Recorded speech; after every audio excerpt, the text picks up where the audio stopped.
Muita gente vai até achar ruim que eu tô colocando isso aqui, porque muita gente não gosta da Folha de São Paulo, mas é impossível não falar dela, já que o Datafolha é da Folha. Mas essa última pesquisa já coloca muito das nossas expectativas pós-banquetada.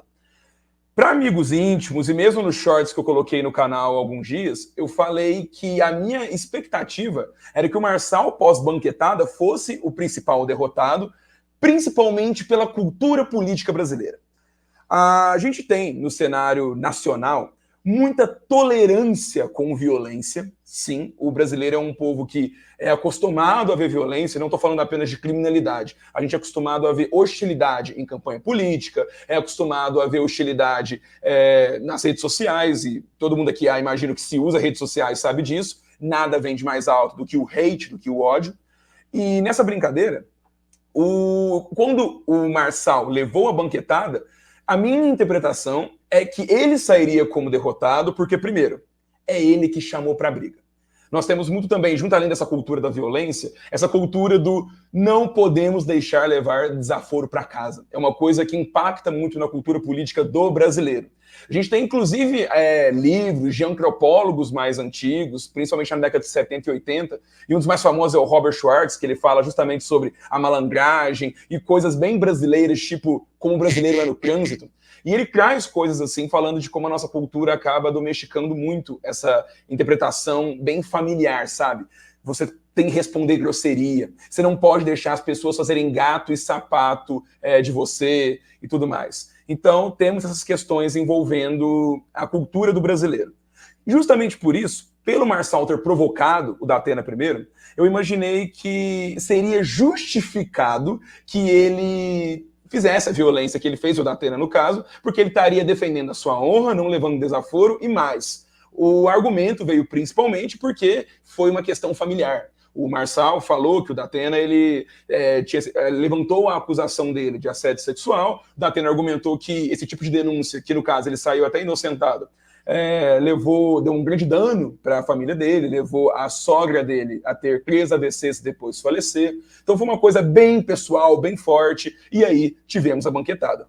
Justamente por isso, ainda mais por era um motivo que o brasileiro geralmente gosta, que é a defesa da família, não mexe, não bota a mãe no meio, essa ideia que eu tinha impactaria o Marçal no sentido de diminuição, eu acharia que ele diminuiria nas pesquisas, e o Datena, gente, por que o Datena está no jogo? Qual que é o grande cacife do Datena?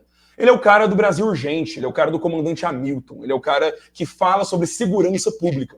Esperava-se do Datena, e isso é uma expectativa do PSDB, que deve ter sido o 12º partido que o Datena se filia em 15 anos, a ideia era que o Datena criaria esse público de renda mais baixa, que assiste, e bizarramente não é só masculino, muita mulher assiste o Datena à tarde, porque estamos falando de mães, de avós, etc. E nessa brincadeira toda, eu imaginava que o Datena, assim como todo mundo de marketing político, que ele iria jogar pesado. Acabou que o Marçal jogou mais pesado que ele, está fazendo uma campanha mais ruidosa, e o Datena está mole. O Datena está caindo em provocação. Então, essa ideia, quando o Datena vai lá e dá a banquetada, é o sonho do tucano paulistano. É o sonho de falar, opa, Datena acordou finalmente, temos um radical, não temos apenas um senhorzinho que está apanhando em debate. Pô, as últimas notícias que a gente tinha do Datena é que ele estava chorando, porque estava com medo de perder e estava falando até em desistência. Acima de tudo, essa banquetada trouxe ele de volta e nos moldes que vieram, né? Mas, justamente por isso, tem que se entender que isso, em tese, iria alavancar, na minha opinião, o Datena. Não foi o que aconteceu. Eu estava justamente esperando esse Datafolha para dar um intervalo maior sobre a repercussão da banquetada, e vamos analisar isso junto. Olha a manchete. Nunes, com 27%. O Ricardo Nunes, que muita gente nem sabe, ele é o atual prefeito de São Paulo, ele era vice do Bruno Covas, prefeito que era vice do João Dória. Então, em eleição no Brasil, vocês sabem muito bem que tem que prestar mais atenção no vice do que no oficial, porque a chance do vice ficar muito tempo é gigantesca. Mas o Bruno Covas, que era vice do Dória, o Dória que era prefeito e saiu para virar governador, então, que foi, inclusive, antes do Tarcísio. O Dória foi prefeito de São Paulo de 16 a 18, governador de 18 a 22. O Bruno Covas, nas eleições de 22, ganha, e o Ricardo Nunes era vice dele, ganhou um mandato muito forte. Mas o Ricardo Nunes também é muito macaco velho de política, atuação com vereadores, e isso, pro bem e pro mal, fez a carreira política dele. Bom, Nunes com 27%, Boulos com 26%. Boulos tem realmente toda essa força? Eu já vou falar, inclusive se você quiser comentar se o Boulos tem ou não, manda ver, já tem gente comentando aqui, muito obrigado, já vou ler. E vamos ver o resto do gráfico. Olha aqui nossos candidatos em todas... Esse aqui é muito aula de semiótica, né? As fotos selecionadas pela Folha. Nunes com uma cara meio bobona, Marçal com uma cara destemida e o Boulos, curiosamente, parecendo uma figura muito amistosa. Isso reflete a postura do jornal? Divirta-se para saber. Mas são coisas que a gente repara. Bom, vamos colocar aqui a pesquisinha. A Folha de São Paulo sempre foi famosa por brincar de infográfico, então você aqui tem o acompanhamento pelas datas, tudo mais. Bom, a última pesquisa foi 10 a 12 de setembro, uma semana atrás. Nós tínhamos Nunes com 27, Boulos com 25, empate técnico, 2 pontos, Marçal com 19. E aí temos outros candidatos, a Tabata ela sempre fica nesse 8%, o Datena está pontuando entre 4% a 6%, depende da pesquisa. A Marina Helena, que é do Partido Novo, e o Novo tem muito cacife em São Paulo, capital, pontuando seus 2% a 3%, e provavelmente vai ficar nessa, porque o eleitor do Novo tem um voto muito ideológico, muito semelhante, inclusive, ao voto do PSOL, entre outros partidos mais firmes. E aí, olhem a transição. De 10 a 12, temos 17 a 19. O Nunes está estável, continua com seu teto de 27%. Boulos subiu dentro da margem de erro, então 26%. Marçal, 19%. Marçal que chegou a pontuar 22% nas pesquisas do começo do mês. Por que eles estavam tão juntos e agora dessa distanciada? Não podemos confiar em institutos de pesquisa? Muita gente coloca justamente o início da campanha eleitoral. O Marçal é do Partido Renovador Trabalhista Brasileiro. Você lembra do último cara que estava nele? O Levi Fidelix, que é um cara que falava de aeroplane, bigodão. Nas eleições de 2014 ficou muito famoso por falar que órgão excretor não reproduz. Então ele ficou muito abraçado e é o partido dele. É um partido muito pequeno, ele tem, se eu não me engano, nenhum deputado eleito no Congresso, pouquíssimos vereadores, acho que só um prefeito no Brasil inteiro, posso estar enganado. Então o tempo de participação no horário eleitoral gratuito é menor e os oponentes do Marçal estão utilizando desse tempo para atacar ele, que é uma coisa clássica. Quem tem a máquina pública, ataca, ataca, ataca.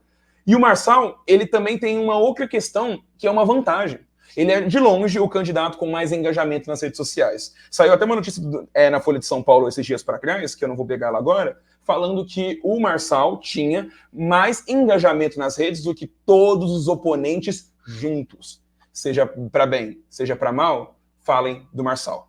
Então, nessa brincadeira toda, a gente tem ele repetindo a mesma estratégia que está muito famosa nos setores da direita desde as eleições de 2018 com o Bolsonaro. E mais que isso, o Marçal não é um eleitor do bolsonarismo. E por mais que a gente confunda isso e por mais que muitos bolsonaristas façam esse voto junto do Marçal, o Marçal pega muita estratégia, ele tenta fazer esse jogo com o Bolsonaro, porém o maior símbolo dele atualmente é o Nayib Bukele. O Nayib Bukele é, nesse momento, o presidente de El Salvador, muitos falam, inclusive, um ditador, e ele está muito famoso por ser um cara cool. Ele é ex-comediante, é divertido, prefeito, ele resolveu a criminalidade em El Salvador, construindo a maior prisão do mundo, que cabe 500 mil de pessoas. Muita gente fala dos abusos de direitos humanos, entre outras coisas, mas é inegável que a popularidade do Bukele é gigante de alta. Ele é jovem, ele tem um discurso fortemente amparado em cortes, que é o que o Marçal faz, e tem um discurso bem coach. Um discurso motivacional, um discurso favorecendo o empresariado. Então, o Marçal, em estratégia de mídia, claro que ele usa do bolsonarismo, mas o Bukele é uma coisa muito relevante e poucos estão falando disso. Então, a gente tem esse efeito do Marçal estar sendo cada vez mais atacado, todo mundo levantando esse passado dele, a imprensa levantando a questão dele ter sido condenado por golpes em idosos, ligações com o PCC, uma parte de coisa. Então é um argumento para o Marçal ter caído nessa brincadeira. Só que estamos aqui 19 de setembro. O Marçal não caiu tanto em relação ao que aconteceu com o Datena. E o Datena, que eu apostei que iria subir, continua no seu 6%. Ele nem aparece aqui, porque a Folha de São Paulo, no Datafolha, coloca outros candidatos. Esses outros são o Datena com 6 e a Marina Helena do Novo com 3. Então, outros que nem pontuam direito, como o pessoal do PSTU, etc. Então, temos esse cenário aqui, tá? Deixa eu só ver se tem alguns mais comentários aqui. Olha, eu gostei desse comentário aqui do ativista rubro-negro que, como eu, deveria estar vendo Flamengo e Peñarol. Bom, se for acreditar em pesquisa, Bolsonaro não era eleito. Aí é que tá. Muitos institutos de pesquisa, e eu coloco até o Datafolha, porque eu gosto bastante do Datafolha, mas ele não é, inclusive, nem meu instituto favorito. O meu instituto favorito é o Atlas da XP, que faz justamente inspirado para colocar para investidores, etc. Tanto o Atlas quanto o Datafolha, eles conseguiram pegar a tendência de subida do bolsonarismo em 18 e eu dou um mérito neles para isso. O Datafolha ele diminuiu bastante, até porque ele estava levantando muito a bola do Geraldo Alckmin, colocava ele na época, em 2018, para presidente. A gente estava falando de 9%, 10%, o cara apontou 4%, enquanto o Bolsonaro conseguiu subir muito, principalmente contra o Haddad, né, que era o candidato. O Lula estava, naquela época, preso e inelegível. Então, falando já de institutos de pesquisa, dos menos piores, eu coloco o Datafolha nos que são divulgados para o público. Vocês vão encontrar Instituto Veritá, que eu não gosto pessoalmente, principalmente porque ele usa como metodologia muita coisa online, e isso favorece muito o candidato que tem mais militância virtual. Além disso, eu não gosto do Paraná Pesquisas, do mesmo jeito que eu não gosto do Diese, da CUT, que eu também não gosto. Eu acho que, não vou falar que tem seus preferidos, mas são metodologias que eu não gosto, tem muita margem de erro, favorecendo grupos que favorecem esses institutos. No mais geral, eu gosto Ibope em terceiro, Datafolha em segundo, o Atlas da XP Investimentos em primeiro.